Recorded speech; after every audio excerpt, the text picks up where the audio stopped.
നിങ്ങൾ ആളുകളെ മാനേജ് ചെയ്യാൻ ശ്രമിക്കുന്നതിന് പകരം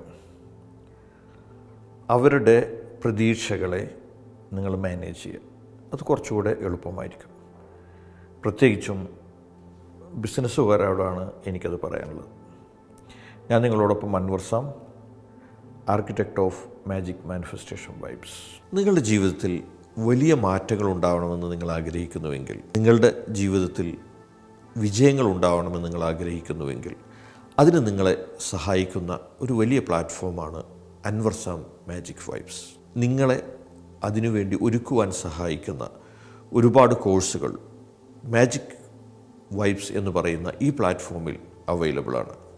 പലപ്പോഴും ആളുകൾ ചോദിക്കാറുണ്ട്, ഒരു ബിസിനസ്സിൽ പിന്നെ മുന്നോട്ട് കൊണ്ടുപോകുമ്പോൾ അതിൽ ജീവനക്കാരെ മാനേജ് ചെയ്യാൻ വളരെ പ്രയാസമാണ്. ജീവനക്കാരെ നമ്മൾ മാനേജ് ചെയ്തുകൊണ്ടിരിക്കുമ്പോൾ പലപ്പോഴും അവരിൽ ഇറിറ്റേഷനാണ് ഉണ്ടാവുക, അവർക്കും ഫ്രസ്ട്രേഷനാണ് ഉണ്ടാവുക. മാത്രമല്ല അത് നമ്മളിലും റിഫ്ലക്റ്റ് ചെയ്യുന്നത് നെഗറ്റീവായിട്ടുള്ള ഇത്തരം ഇമോഷനുകളായിരിക്കും. നമ്മൾ പറയുന്നത് പോലെ അവർ ചെയ്യുന്നില്ല, നമ്മൾ പറഞ്ഞതിൽ നിന്നും വ്യത്യസ്തമായി ചെയ്യുന്നു, പറഞ്ഞ കാര്യം സമയത്ത് ചെയ്യുന്നില്ല, അങ്ങനെയല്ലായിരുന്നു വേണ്ടത്, ഇങ്ങനെ കുറേ കാര്യങ്ങളായിരിക്കും നമ്മുടെ മനസ്സിലൂടെ കടന്നു പോകുന്നത്. ഇത് ആ ബിസിനസ്സിൻ്റെ മാത്രമല്ല, നമ്മുടെ വ്യക്തി ജീവിതത്തെയും അതുപോലെ തന്നെ നമ്മുടെ ആ ഒരു ദിവസത്തെ അല്ലെങ്കിൽ ആ ഒരു കാലഘട്ടത്തിലെ പ്രവർത്തനങ്ങളും മുഴുവൻ ബാധിച്ചേക്കാം. അപ്പോൾ ഇവിടെ എന്താണ് നമ്മൾ ശ്രദ്ധിക്കേണ്ടത്? നിങ്ങളൊരു സ്റ്റാഫിനെ ഹയർ ചെയ്യുമ്പോൾ തന്നെ അവരെന്താണ് എക്സ്പെക്റ്റ് ചെയ്യുന്നത് എന്നുള്ളത് കൃത്യമായൊരു ധാരണ നിങ്ങൾക്കുണ്ടായിരിക്കണം.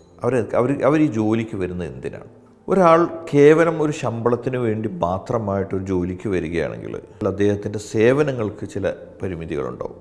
അതേസമയം അവരെടുക്കുന്ന ജോലിയോട് അവർക്കൊരു പാഷനുണ്ട് എങ്കിൽ, ആ ജോലി അവരിഷ്ടപ്പെട്ട് ചെയ്യുന്നതാണ് എങ്കിൽ അതിൻ്റെ റിസൾട്ട് കുറച്ചുകൂടെ വ്യത്യസ്തവുമായിരിക്കും. അപ്പോൾ പ്രധാനമായും അവരുടെ എക്സ്പെക്റ്റേഷൻ, അവരെന്താണ് ഈ ജോലി ചെയ്യുന്നതിൽ നിന്ന് പ്രതീക്ഷിക്കുന്നത് എന്നുള്ളത് ഒരു ക്ലാരിറ്റി നമുക്കുണ്ടാവണം. അതല്ലെങ്കിൽ സംഭവിക്കുന്നത് നമ്മുടെ സമ്പത്തിൽ നിന്ന്, പണത്തിൽ നിന്ന് കൊടുത്തുകൊണ്ട് ഒരു ശല്യത്തെ, ബുദ്ധിമുട്ടിനെ, പ്രയാസങ്ങളെ നമ്മൾ വാങ്ങുന്നതിന് തുല്യമായിരിക്കും. അപ്പോൾ ഇത് സ്റ്റാഫിൻ്റെ ഹയറിങ് മുതൽ തന്നെ, അവരെ നമ്മൾ സ്ഥാപനത്തിലേക്ക് എടുക്കുന്ന അന്നു മുതൽ തന്നെ, അല്ലെങ്കിൽ അതിന് നടക്കുന്ന ഇൻ്റർവ്യൂവിൽ തന്നെ ഈ ഒരു ക്ലാരിറ്റി ഉണ്ടായിരിക്കണം. രണ്ടാമതൊരു കാര്യം, നിങ്ങളുടെ സ്റ്റാഫിനോട് നിങ്ങൾ ജോലിക്ക് എടുക്കുന്നതിന് മുമ്പ് കൃത്യമായി പറയേണ്ട ഒരു കാര്യമുണ്ട്. നീ ഇന്ന കാര്യങ്ങളായിരിക്കും നീ ഈ സ്ഥാപനത്തിൽ വന്നാൽ ചെയ്യേണ്ടത്. പലപ്പോഴും സ്റ്റാഫുകൾക്ക് എന്താണ് ചെയ്യേണ്ടത് എന്നുള്ള ക്ലാരിറ്റി വരുന്നത് ജോയിൻ ചെയ്തതിന് ശേഷമായിരിക്കും. സത്യത്തിൽ അതുകൊണ്ട് കാര്യമല്ല. ജോയിൻ ചെയ്തതിന് ശേഷം എന്ന് പറഞ്ഞാൽ അതിനർത്ഥം നമ്മൾ പണം കൊടുത്തുകൊണ്ട് പിന്നെ അവൻ മനസ്സിലാക്കുന്നത് പോലും നമ്മുടെ സമ്പത്തിൽ നിന്നാണ്, നമ്മുടെ സമ്പത്ത് കൊടുത്തിട്ടുള്ള ടൈമിൽ നിന്നാണ്. അപ്പോൾ ഈ ഒരു ക്ലാരിറ്റി നിങ്ങൾ ഉണ്ടാക്കേണ്ടത് ആ സ്റ്റാഫ് ജോയിൻ ചെയ്യുന്നതിന് മുമ്പാണ്. നീ ഇന്ന കാര്യങ്ങളായിരിക്കും ചെയ്യേണ്ടത്, നിന്നിൽ നിന്ന് ഇന്ന കാര്യങ്ങളാണ് ഞങ്ങൾ എക്സ്പെക്റ്റ് ചെയ്യുന്നത്, കമ്പനിക്ക് വേണ്ടത് നിന്നിൽ നിന്ന് ഇന്ന കാര്യങ്ങളാണ്, നിന്നെ ജോലിക്കെടുക്കാൻ കാരണം നിനക്ക് ഇന്ന കഴിവുകളുള്ളത് കൊണ്ടാണ്, ഈ കാര്യങ്ങൾ നിനക്ക് കൃത്യമായി ചെയ്യാൻ കഴിയുമെന്നുള്ളത് കൊണ്ടാണ് നിന്നെ ജോലിക്കെടുത്തിട്ടുള്ളത്. അപ്പോൾ നമ്മൾ പറയുന്ന സമയബന്ധിതമായി ആ കാര്യങ്ങൾ നിനക്ക് പൂർത്തിയാക്കാൻ കഴിയുമെങ്കിൽ നിനക്ക് ഞങ്ങളോടൊപ്പം ജോയിൻ ചെയ്യാമെന്ന് വളരെ കണിശമായും വളരെ വ്യക്തമായും വളരെ ക്ലാരിറ്റിയോടുകൂടിയും നമ്മൾ അവരോട് പറയേണ്ടതുണ്ട്. അപ്പോൾ അവർക്കും അതിലൊരു ക്ലാരിറ്റി ഉണ്ടാവും. അപ്പോൾ അവർക്കറിയാം, ഇതിലേക്ക് ഞാൻ വന്നു കഴിഞ്ഞാൽ ഈ രൂപത്തിൽ നന്നായിട്ട് വർക്ക് ചെയ്ത് മുന്നോട്ട് പോയാലേ എനിക്കിവിടെ നിലനിൽപ്പുള്ളൂ എന്നുള്ള ഒരു ബോധ്യത്തിൽ നിന്ന് ആണ് വളരെ ക്രിയേറ്റീവായിട്ട് റിസൾട്ട് ഉണ്ടാക്കുന്ന പ്രവർത്തനങ്ങളിലേക്ക് അവരെ നയിക്കുവാൻ വേണ്ടി കഴിയുക. അതല്ലാതെ നമ്മൾ ആ വ്യക്തികളെ മാനേജ് ചെയ്യാൻ നിൽക്കുമ്പോൾ സംഭവിക്കുന്ന എന്താണ്? നമ്മൾ അവരെ വിലയിരുത്തുക, ജഡ്ജ് ചെയ്യുക, പിന്നെ അവരെ കുറ്റം പറയുക, അവരെ നിരുത്സാഹപ്പെടുത്തുക, ഇങ്ങനെയുള്ള കാര്യങ്ങളിലേക്കായിരിക്കും പോവുക. അതൊരിക്കലും റിസൾട്ട് ഉണ്ടാക്കാത്തതാണെന്ന് മാത്രമല്ല, നമ്മുടെ ജീവിതത്തെ കൂടി വലിയ പ്രതിസന്ധിയിലേക്ക് കൊണ്ടുപോകുന്ന ഒരു കാര്യമായി ഇത് മാറും.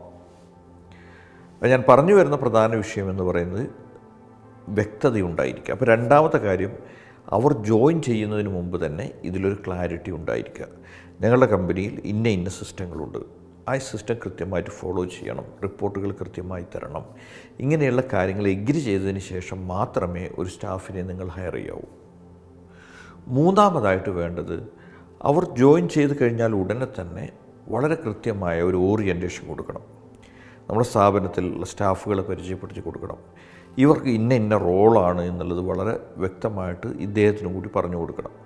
ഒരു കാര്യത്തിന് നിങ്ങൾക്ക് സംശയമുണ്ടെങ്കിൽ ഇന്ന ആളെ സമീപിക്കണം, ഇന്ന ലെവൽ ഓഫ് കാര്യങ്ങളുണ്ടെങ്കിൽ നീ എന്നെ ഡയറക്റ്റ് കോണ്ടാക്ട് ചെയ്യണം, ഇന്ന കാര്യങ്ങൾ ഇന്ന ആളുകളാണ് ചെയ്യേണ്ടത്. അപ്പോൾ ഇവിടെയൊക്കെ അവർ ചെയ്യുന്ന കാര്യങ്ങളെയാണ് നമ്മൾ മാനേജ് ചെയ്യുന്നത്, അവരെയല്ല. ഇത് ഈ ഒരു വ്യക്തത നമുക്ക് വേണ്ടതുണ്ട്. അത് കഴിഞ്ഞാൽ നാലാമത്തതായി അവർ ചെയ്യുന്ന കാര്യങ്ങൾ കൃത്യമായി നടക്കുന്നുണ്ടോ എന്ന് നോക്കാനായി ഒരു സിസ്റ്റത്തെ സെറ്റ് ചെയ്യണം. നമ്മളിങ്ങനെ പോയി നോക്കേണ്ട ആവശ്യമില്ലാതെ തന്നെ അവരുടെ ജോലികളിൽ വീഴ്ച വരുത്തുന്നത് അലേർട്ടായിട്ട് നമുക്ക് വന്നുകൊണ്ടിരിക്കണം. ഒരു ദിവസത്തെ ടാസ്ക് തീർന്നിട്ടില്ല എങ്കിൽ അത് നമ്മളെ നോട്ടിഫൈ ചെയ്യുമെന്ന് അവർക്കും ബോധ്യമുണ്ടാവണം.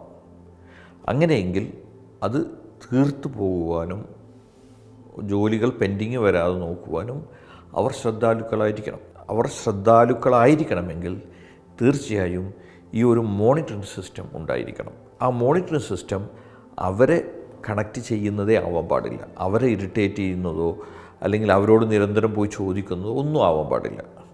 അതല്ലാതെ തന്നെ ഇത് ഫ്ലാഗ് ചെയ്യുകയും അത് നമുക്ക് അലേർട്ടായിട്ട് വരികയും ചെയ്യുന്ന രൂപത്തിലുള്ള കാര്യങ്ങളാണ് നിങ്ങളുടെ ബിസിനസ്സിൽ സെറ്റ് ചെയ്യേണ്ടത്. അടുത്ത ഏറ്റവും പ്രധാനപ്പെട്ട ഒരു കാര്യം, ഇത് കൺസിസ്റ്റൻസി ഉണ്ടെന്ന് ഉറപ്പുവരുത്തണം. ഇത് തുടർച്ചയായി നടക്കുന്നുണ്ട് എന്നുള്ളത് ഉറപ്പുവരുത്തുക എന്നുള്ളത് വളരെ പ്രധാനമാണ്. അപ്പോൾ സിസ്റ്റം ഉണ്ടായാൽ മാത്രം പോരാ, സിസ്റ്റം പാലിക്കുന്നുണ്ട് എന്ന് ഉറപ്പുവരുത്തുക എന്നതും വളരെ പ്രധാനമാണ്. അപ്പോൾ ഇങ്ങനെ ഈ സ്റ്റെപ്പുകളിലൂടെയാണ് നിങ്ങൾ കടന്നു വരുന്നത് എങ്കിൽ നിങ്ങൾക്ക് വളരെ ഈസിയായിട്ട് എംപ്ലോയീസിനെ മാനേജ് ചെയ്യാൻ പറ്റും.